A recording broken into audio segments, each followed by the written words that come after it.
Hi friends, good morning. இது வியாழக்கிழமை காலையில் எடுத்த வீடியோ தான் இது. வியாழக்கிழமை எந்திரிச்சாச்சு. காலையில் கொஞ்சம் சீக்கிரமாகவே டீ போட்டுட்டு பால் காய்ச்சி வச்சுட்டு சாதத்துக்கு லஞ்ச் பேக் பண்ணுறதுக்கு அரிசி தண்ணியில் போட்டுட்டேன். இன்றைக்கி பெருசாக சிம்பிளான லஞ்ச் மெனு தான். லெமன் ரைஸும் உருளைக்கிழங்கு ஃப்ரையும் தான் பண்ணி கொடுத்துருந்தேன். அவன் 2-3 நாளாகவே கேட்டுட்ருக்கான். நேற்று தூங்கிட்டேன், அதனால் சரின்னு செய்யலை. லெமனும் இல்லை, பக்கத்து வீட்டில் போய் கேட்டு இன்றைக்கி வாங்கிட்டு வந்து தான் செஞ்சுருந்தேன் இன்றைக்கி கூட. அதுக்கப்புறம் இன்றைக்கி லெமன் ரைஸும் சைடிஷ்க்கு உருளைக்கிழங்கும் செஞ்சு அவனுக்கு லஞ்ச் பேக் பண்ணியாச்சு. அதுக்கப்புறமேட்டு க்ளீனிங் ஒர்க் தான். அவனை ஸ்கூலுக்கு அனுப்பிட்டு கொஞ்சம் க்ளீனிங் ஒர்க்லாம் இருந்தது. இன்றைக்கி வியாழக்கிழமை வேறையா, நம்ம ஈவினிங்காக விளக்கேற்றணும். சரி, வீட்டில் மாப் போடணும்னு சொல்லிட்டு வீடு பார்க்க நீட்டாக இருக்கும். ஆனால் சந்து பொந்துலேருந்து ஒவ்வொரு குப்பைகளாக வரும். அங்கங்கே சந்துக்கு போட்டு வச்சுருப்பாங்களே 2 பேரும். அதுக்கப்புறம் மடித்து வச்ச துணியெல்லாம் அரேஞ்ச் பண்ணலான்னு சொல்லிட்டு தனித்தனியாக பிரித்து அரேஞ்ச் பண்ணியாச்சு.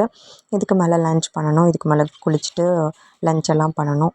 கொஞ்சம் க்ளீனிங் ஒர்க்லாம் நிறைய இருக்குது. அடுத்தடுத்து என்னென்ன பண்ணுறோங்கிறத அடுத்த வீடியோவில் பார்க்கலாம். நம்ம சேனலை மறக்காமல் சப்ஸ்கிரைப் பண்ணி வச்சுக்கோங்க. நம்ம 2 டேஸ் முன்னாடி புக் ஃபேர் போனோம். அதோட வீடியோவும் கூட இன்றைக்கி ஈவினிங் வரும்னு நினைக்கிறேன். முடிஞ்ச அளவுக்கு இன்றைக்கி அப்லோட் பண்ணிடுறேன். இன்னொரு வீடியோவில் பார்க்கலாம். அது வரைக்கும் மறக்காமல் நம்ம சேனலை சப்ஸ்கிரைப் பண்ணிடுங்க. பாய்.